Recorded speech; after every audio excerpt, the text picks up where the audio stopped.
أهل البدع والأهواء، أهل البدع العقائدية وأهل البدع السياسية.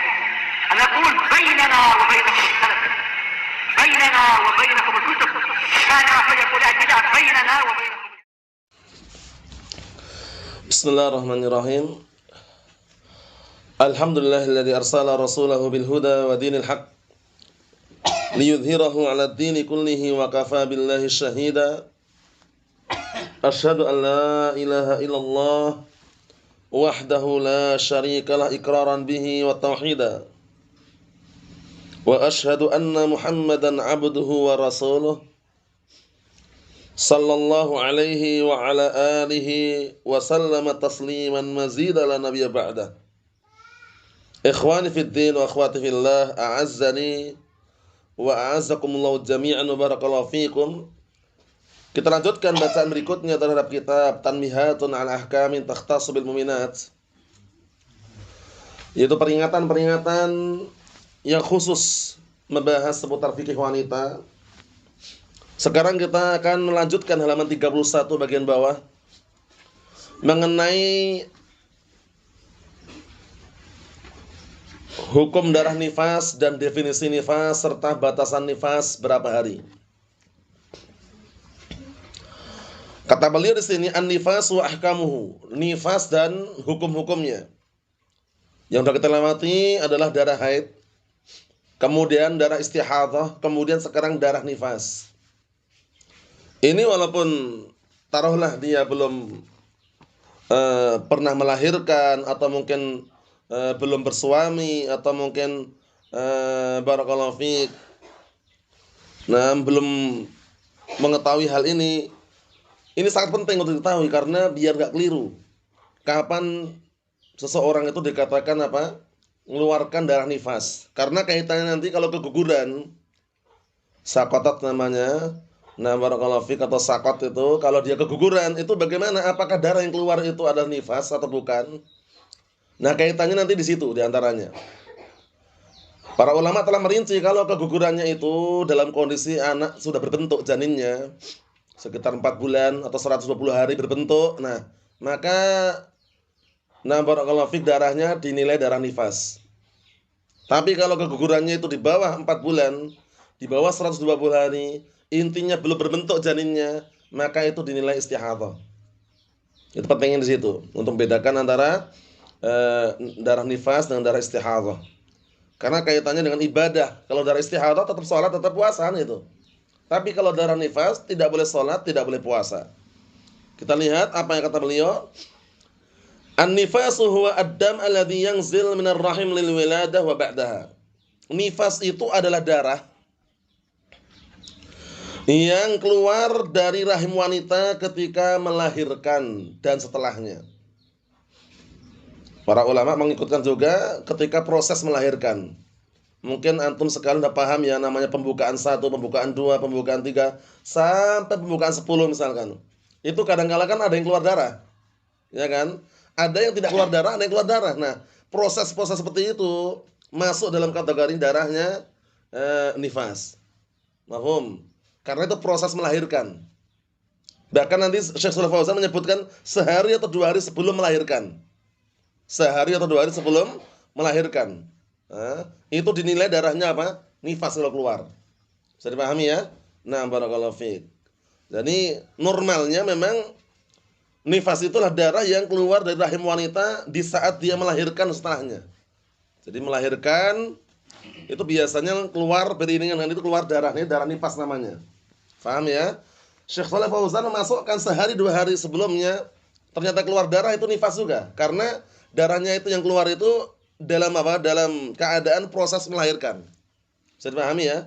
Beda sepekan atau 2 pekan sebelumnya misalkan, itu khawatir nanti barakallahu fiik mungkin luka atau mungkin pendarahan atau semisalnya. Mafhum? Kita lihat di sini. Kita jelas. Wa huwa baqiyatud dam al-muhtabas waqtul haml fir rahim. Yang mana darah nifas itulah darah, sisa darah yang tertahan. Sisa darah yang tertahan di waktu dia hamil di dalam rahim. Ya kan? Makanya ketika seorang ibu atau seorang wanita melahirkan itu darahnya keluar banyak sekali.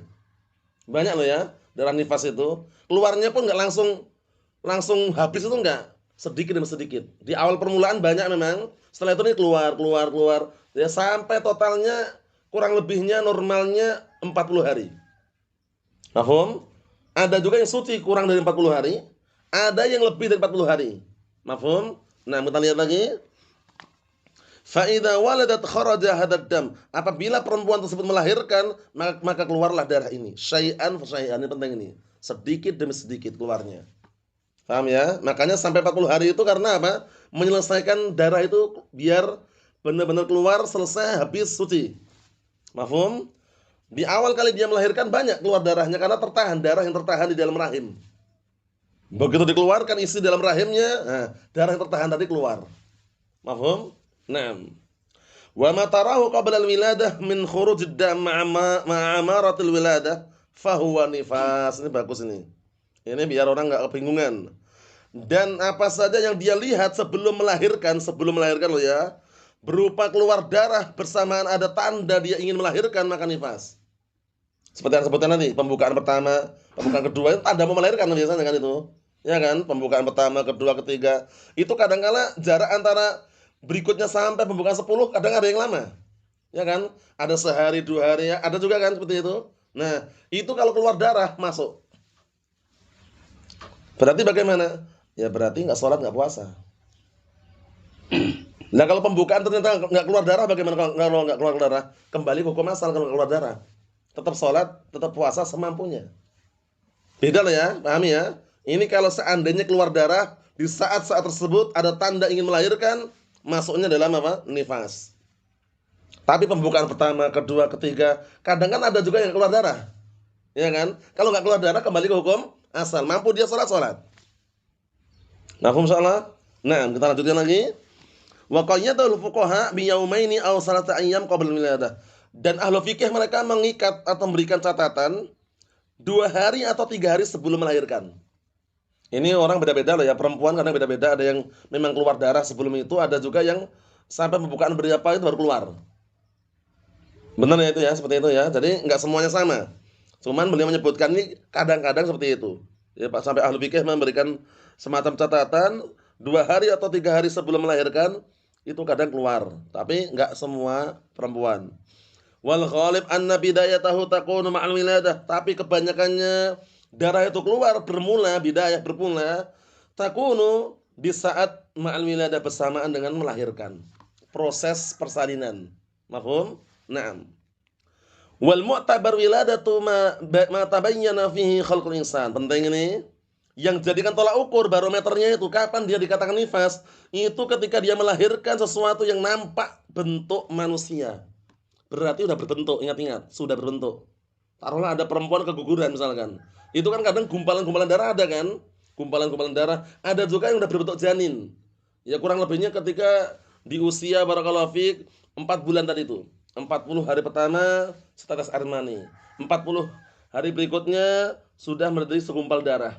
Ya kan? 40 hari berikutnya sudah menjadi apa? Sepotong daging. Nah, disitulah ketika sudah berbentuk, kok keguguran keluar, berbentuk, maka hukumnya nifas. Mafhum? Terus bagaimana janinnya nih kalau sudah berbentuk seperti itu? Ya diperlakukan sebagaimana mayat dewasa. Paham ya? Kalau memungkinkan dimandikan. Kalau nggak memungkinkan ya cukup dikafani, dimakamkan, sholatkan. Kalau nampak jenis kelaminnya misalkan.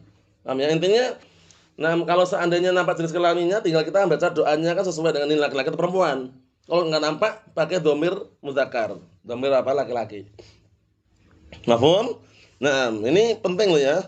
Nanti kalau ternyata keluar kok cuma gumpalan darah, gumpalan-gumpalan nggak nampak, nggak jelas, nggak ada bentuknya, dihukumi apa? Darahnya istihadhah. Paham? Darahnya istihadhah. Terus bagaimana gumpalan darah itu mau dibuang langsung nggak masalah, nggak perlu dimakamkan. Bisa dipahami insyaallah ya.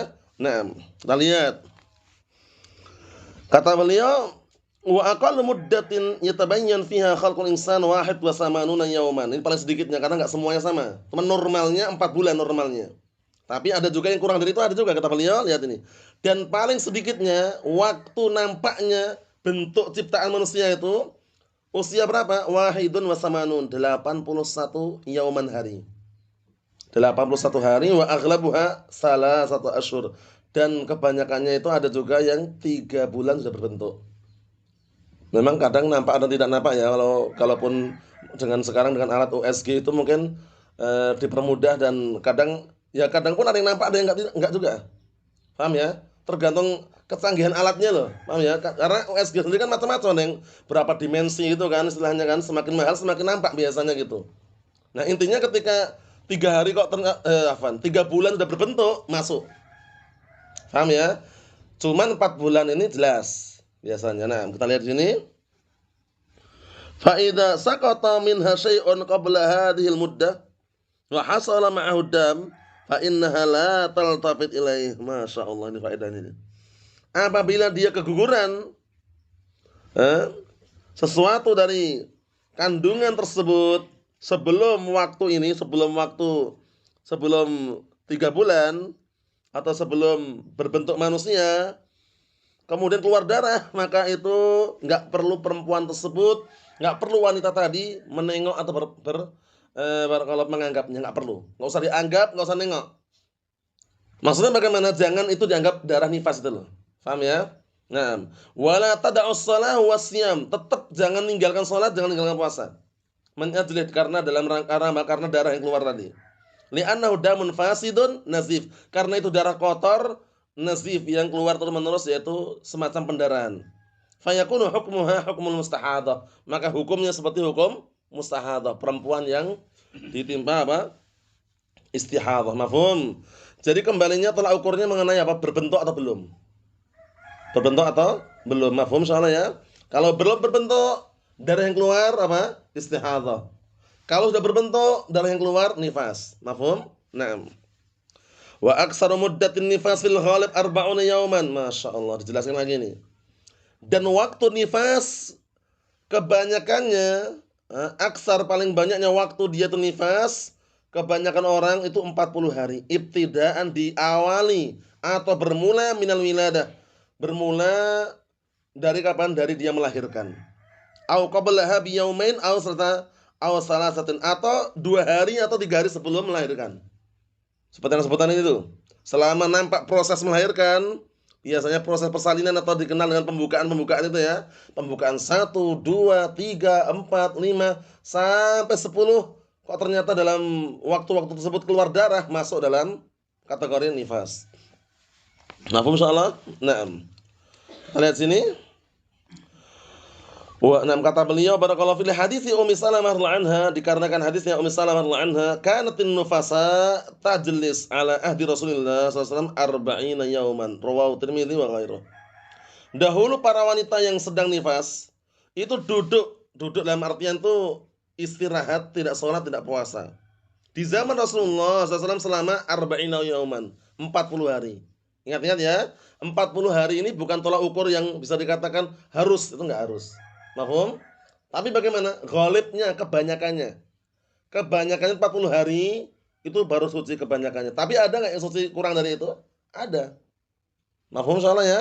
Kalau lebih dari 40 hari kok masih keluar, nah para ulama nanti menjelaskan, di antara Syekh Shalih Fauzan beliau akan menjelaskan, menyebutkan bahwasanya kalau lebih dari 40 hari diprediksikan darah yang keluar itu darah apa? Biasanya ketika dia itu keluar di saat tersebut darah apa? Haid atau bukan itu? Mafhum? Sedangkan perbedaan antara istihadah dan haid kan jelas sekali perbedaannya darah yang keluar. Paham ya? Itu yang masih terbedakan itu jelas sekali. Nah, itu kalau lebih dari 40 hari. Wa ajma'a 'ala dzalika ahlul ilmi kama hakahu Tirmidzi wa ghairuh. Dan ahlul ilm sepakat ijma' sebagaimana dinukilkan Tirmidzi dan yang lainnya. Wa mata tahurat qabla al-arba'in, kapan dia suci sebelum 40 hari? Bi an qata'a anha khuruj dam, yaitu dengan terputusnya keluarnya darah, fa innaha taghtasilu wa tusalli fala hadda li aqallih. Lihat ini. Maka dia mandi dan salat, tidak ada batasan mengenai sedikitnya berapa hari. Mafhum? Nah, li'annahu lam yarid tahdidu, karena tidak ada dalil yang datang mengenai batasannya. Cuman pakai lafaz ghalib kebanyakannya. Jadi hadis tadi itu 40 yauman, 40 hari itu ghalibnya kebanyakannya. Mafhum? Karena kadang-kala ada yang suci kurang dari 40 hari, ada juga. Paham ya? Nah, seperti itu. Nah, ada juga yang ternyata 40 hari kok masih keluar, dicek pendarahan. Istihadah berarti. Mafhum? Nah, kita lihat lagi. Wa idza tammatil arba'un, apabila telah sempurna 40 hari, walam yanqati' anha khuruj dam, dan keluarnya darah tidak terputus, masih keluar terus, fa in sadafa 'adata haidha, kalau bertabrakan dengan apa? Dengan kebiasaan dia haid, fa huwa haid. Bisa dipahami soalnya ya? Makanya pentingnya kalender. Untuk apa? Untuk para wanita, para akhwat yang kadang-kadang untuk memprediksikan kapan dia kebiasaannya haid, akhir bulan, awal bulan atau pertengahan bulan. Fungsinya ini diantaranya. Jadi kalau ternyata kok 40 hari kok masih keluar, nah, kemudian hari tersebut bertepatan dengan kebiasaan dia haid, maka haid. Wa illam yusaddif 'adatal haid wastamarra na'am wa lam yanqati' fa huwa istihadah la tatruk min ajlihi al-ibadah ba'da al-arba'in. Lihat ini. Jika tidak bertabrakan dengan kebiasaan dia haid, wastamarra, dan terus-menerus keluarnya, tidak terputus, maka itu istihadah. Enggak boleh perempuan tadi meninggalkan ibadah gara-gara keluar darah tersebut setelah 40 hari. Mahum, ini pentingnya kita mengetahui perbedaan-perbedaan darah tadi. Walaupun kita laki-laki tidak ada salahnya mengetahui. Karena kadang-kadang perempuan aja yang keluar darah itu kadang nggak paham juga sebagian mereka. Iya kan? Jadi nggak semuanya paham loh ya. Nah, maksudnya ini realita. Yang paham yang belajar aja, yang belajar kemudian bisa bedakan. Karena tanpa belajar mungkin bingung juga ini darah apa. Makanya timbul pertanyaan-pertanyaan dalam kitab-kitab fikih itu kan, bagaimana kalau keluar darah setelah 40 hari? Karena berarti menunjukkan perempuan kebanyakan nggak tahu juga gitu loh. Sehingga dengan belajarnya ilmu fikih seperti ini, terbukalah wawasan, terbukalah ilmu yang baru. Ini pentingnya ilmu, barakallahu fi, jangan pernah meremehkan ilmu. Ilmu itu walaupun ilmu fikih jangan pernah diremehkan, karena bagaimanapun yang namanya ilmu, barakallahu fi, itu kan sebagai senjata. Senjata untuk menumbangkan, menumpas dan memadamkan kebodohan yang ada pada diri kita semuanya. Jadi kalau kita meremehkan ilmu sedikit saja, apalagi ilmu Al-Qur'an Sunnah, rugi. Ruginya bukan di akhirat lagi, dunia dan akhirat bahkan. Di dunia bingung dia, ya kan? Ini bagaimana? Mau bertindak pun bingung, ya kan? Di akhirat dia mendapatkan ancaman apa? Tidak maunya peduli terhadap ilmu, waliyadzubillah. Naam. Ikhwani fid din wa akhwati fillah, a'azzani wa a'azzakumullah jami'an wa barakallahu fikum. Wa in zada 'anil arba'in, kalau lebih dari 40 hari, walam yastamir, darahnya itu enggak terus-menerus keluar, walam yusadif 'adah, dan juga tidak bertepatan dengan apa? Bertabrakan dengan kebiasaan dia haid atau yang semisalnya, fa mahal khilaf, maka para ulama silang pendapat. Kesimpulannya tadi itu sudah cukup. Normalnya kebanyakannya 40 hari. Kalau lebih 40 hari kok masih keluar, dicek. Dia biasanya hari yang ke-40 itu, selebihnya itu biasanya haid atau tidak? Haid, dihukumi darah haid. Biasanya di saat itu haid enggak, berarti darahnya keluar terus. Berarti apa? Istihadah. Mafhum insyaallah? Nah, sekarang hukum-hukumnya. Al-ahkamu al-muta'allaq bin nifas. Sekarang hukum-hukum yang ada kaitan dengan nifas. Pertama, kata beliau, sebelum pertama, ahkamun nifas ka ahkamil haid fima yali sahih. Tidak jauh beda. Hukum-hukum seputar nifas itu sama halnya seperti hukum-hukum haid. Sebagaimana berikut ini. Pertama, yuhram wat'un nisa kama yuhram wat'ul haid wa yubahul istimta' alladhi dunal wat'i. Artinya, diharamkan berhubungan badan kepada para wanita yang sedang nifas sebagaimana diharamkan berhubungan badan pada wanita yang haid. Diperbolehkan istimta', itu bersenang-senang, nah barakallahu fik, dengan istrinya selain berhubungan badan. Mafhum? Selain berhubungan badan, ini pahami baik-baik. Karena apa? Karena kadang-kadang mungkin orang tahunya larangannya itu kalau perempuan haid. Perempuan haid atau nifas sama. Nah, dilarang. Yang kedua, yuhram 'ala nisa an tasuma aw tusalliya aw tatufa bil bait kal haid sahih. Diharamkan bagi wanita untuk berpuasa atau salat atau tawaf mengelilingi Ka'bah seperti orang haid. Terus bagaimana solusinya kalau berangkat dari Indonesia umroh misalkan? Ternyata sampai di sana haid. Lakukan aktivitas ibadah yang lain selain sholat, puasa, dan juga selain tawaf ini. Paham ya? Sa'i masih bisa. Mahum. Nah, baca Al-Quran masih bisa. Berdoa masih bisa. Sedekah masih bisa. Paham ya? Sholat nggak boleh jelas karena haid. Nah kemudian kalau ternyata waktunya di sana agak lama lah, nah suci ya silahkan, mau diulang lagi nggak masalah. Karena untuk tawafnya nggak boleh, begitu haid langsung harus keluar dari tawafnya. Mafhum? Nah barakallahu fiik, seperti itu. Yang ketiga, yuhram 'alan nufasa masil mushaf wa qiraatul Qur'an malam takhsha nisyanahu kal haid. Ini pendapatnya lemah. Artinya apa? Diharamkan bagi para wanita nyentuh mushaf. Dan kita lewati kemarin kan? Ternyata para ulama silang pendapat yang kuat adalah boleh bagi wanita baik itu sedang nifas atau sedang barakallahu fik haid atau sedang junub boleh menyentuh dan megang Al-Qur'an. Paham? Boleh masuk ke masjid. Intinya bisa mengkondisikan jangan sampai darah tadi barakallahu fik berceceran atau istilahnya menajisi yang lainnya. Kalau di sini pendapat beliau apa? Diharamkan bagi para wanita nyentuh mushaf. Ini pendapatnya lemah loh ya. Pendapatnya lemah. Pendapat yang kuat boleh nyentuh mushaf. Wa qiraatul Qur'an dan enggak boleh juga baca Al-Qur'an. Nah, selama apa? Selama dia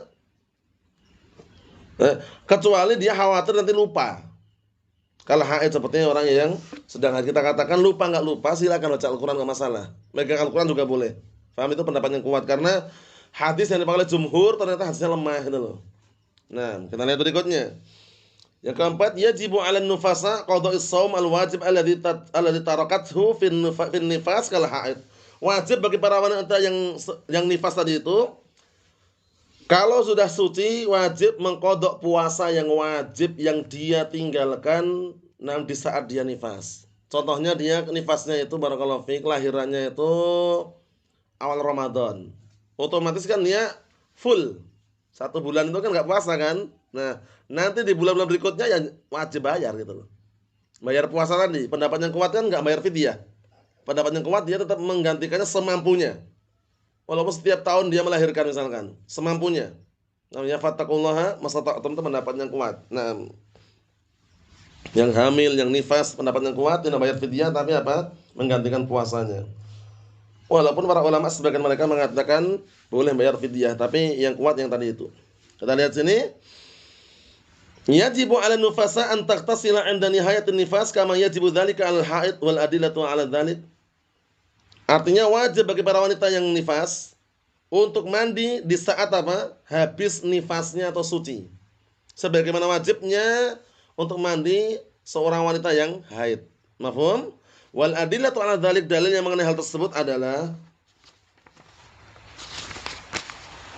An Ummi Salamah radhiyallahu anha, dari hadisnya Ummi Salamah radhiyallahu anha, kanatin nufasa tajlis ala ahdi Rasulillah sallallahu alaihi wasallam 40 yauman, kita baca tadi. Dahulu para wanita yang nifas di zaman Rasulullah SAW itu tajlis, duduk. Paham ya? Duduk ini masih menahan diri, enggak salat, enggak puasa. Selama berapa? 40 hari. Qala Al-Majd Ibn Taimiyah rahimahullah fil Muntaqa, qultu wa ma'na al-hadits kanat tu'mar an tajlis ila al-40. Waktu itu para wanita diperintahkan duduk 40 hari. Li'alla yakuna al-khabar kadziban. Tujuannya agar kabar tersebut enggak dusta. Itla yumkin an tattafiq 'adatun nisa' asra asr fi nifasin aw haidin. Dikarenakan enggak mungkin barakallahu fiik, pada kebanyakan atau kebiasaan wanita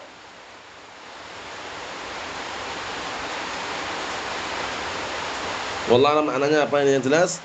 Barakallahu fiik, kesimpulannya yang pertama tadi itu bahwasanya kebanyakan waktu itu para wanita itu berdiam diri selama 40 hari. Paham ya? 40 hari. Itu bukan pembatasan yang harus tapi ghalibnya kebanyakannya. An Ummi Salamah radhiyallahu anha qalat, beliau berkata, kanatil mar'atu min nisa'in Nabi sallallahu alaihi wasallam taq'ud fin nifas 40 lailah la ya'muruhan Nabi sallallahu alaihi wasallam biqada'i shalatin nifas. Artinya dahulu wanita di zaman Rasulullah SAW itu duduk di saat nifas selama 40 malam, 40 hari. Rasulullah SAW tidak merintahkan mereka untuk menggantikan sholat nifas selama 40 hari. Ustaz, ikan meninggalkan sholat. Nah, ketika sudah suci, perlu tidak menggantikan sholat? Perlu enggak? Enggak perlu, karena dalilnya jelas.